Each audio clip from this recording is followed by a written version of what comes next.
Welcome to Talk Tickers. Today we're jumping straight into the latest earnings call from Omni Industries. That's right. We'll be breaking down the numbers, the strategy, everything that, investors might want to focus on. Exactly. Kind of your quick guide to what went down on the Omni call.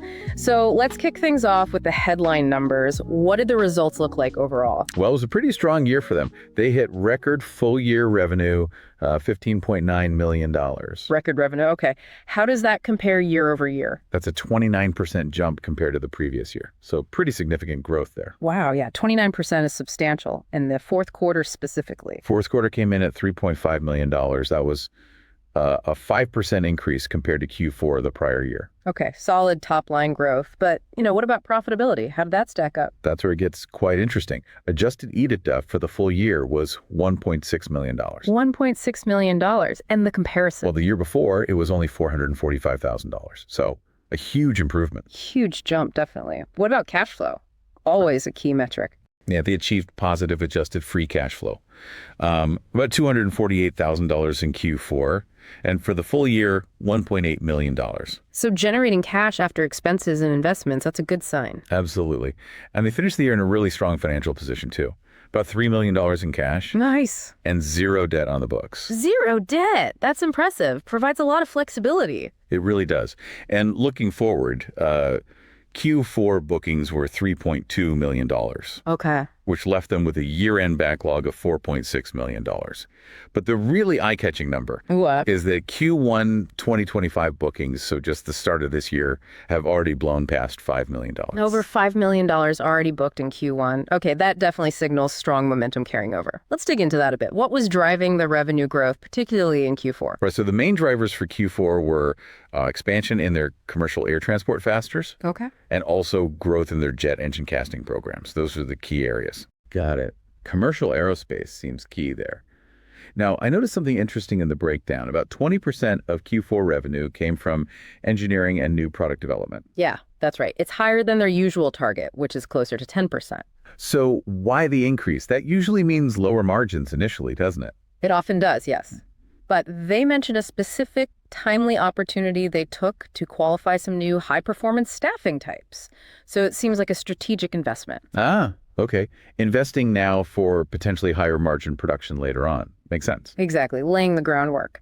They also seemed focused on efficiency elsewhere. Like inventory. Yeah, they mentioned proactively converting some slow-moving inventory into cash, basically getting ahead of potential write-downs. It seems like they feel they've got a good handle on it now. Smart move. And managing production capacity. They hired new manufacturing staff, specifically in metal forming, to support the increased production they're seeing and planning for. Right. Now back to those bookings. Q4 was solid, but that $5 million plus in Q1 is the real headline grabber. What shifted?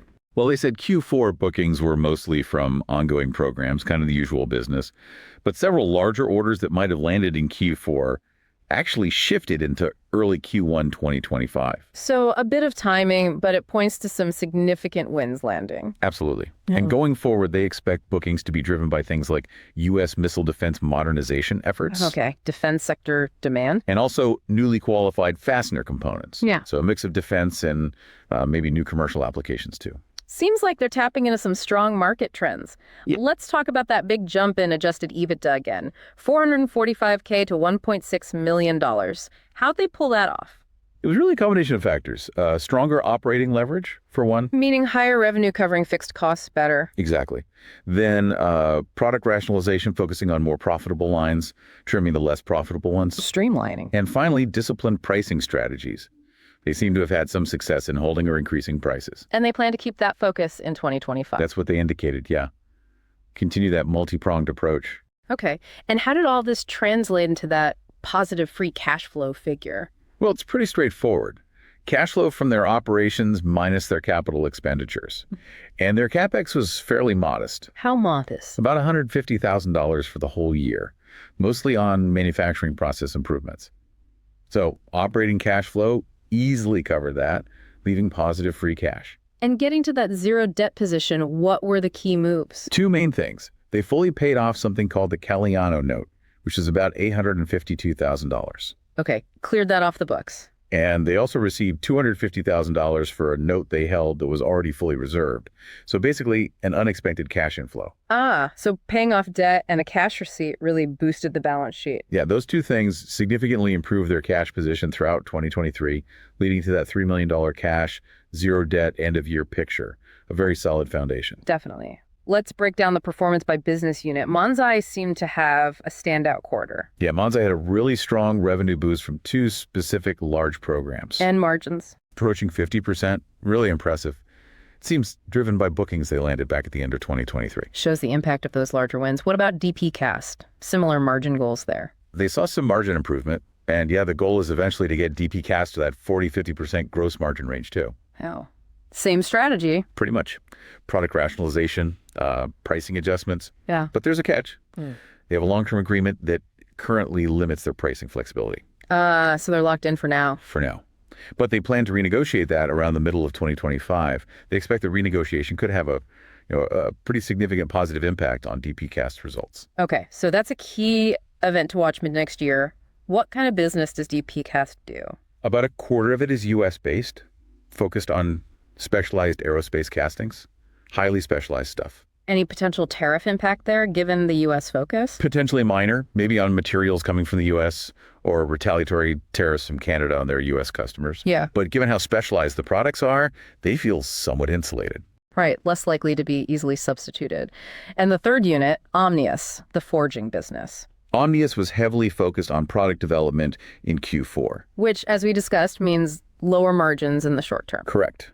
But the expectation is for a higher production ratio in 2025. And those strong Q1 fastener bookings we mentioned. A lot of that is apparently coming from Omnius, stemming from that Q4 development work. So the investment is already paying off in terms of orders. Seems like it. And when they're in a full production environment, they expect margins there to also be in that 40-50% range. Consistent targets across the board then. And sourcing for Omnius. Any tariff concerns? Less so. They said sourcing for forging is primarily U.S.-based steels, so that minimizes the direct impact of international tariffs. Good to know. So alongside this organic improvement, they also talked acquisitions, right? They did, actively looking. What's the target profile? Smaller entities, maybe $2 to $5 million in revenue, around $1 million in EBITDA, that sort of size. So bolt-on acquisitions rather than transformational ones. Exactly. And they mentioned seeing more, let's say, rational valuations out there now. They seem hopeful of getting a deal done. What kind of price are they looking to pay? Any multiples mentioned? Yeah, they talked about targeting an EBITDA multiple in the 3.5 to 6.5 range. But ideally, they said around 5 times or even less. Sounds like a disciplined approach. They're not chasing deals at any price. Doesn't seem like it. They also still hold shares in Account Nano, correct? Yes, they do. Still holding just over 7 million shares. They did sell a small amount in Q1 this year, but still a significant holding. Okay. So wrapping things up, what's the overall outlook for the near term?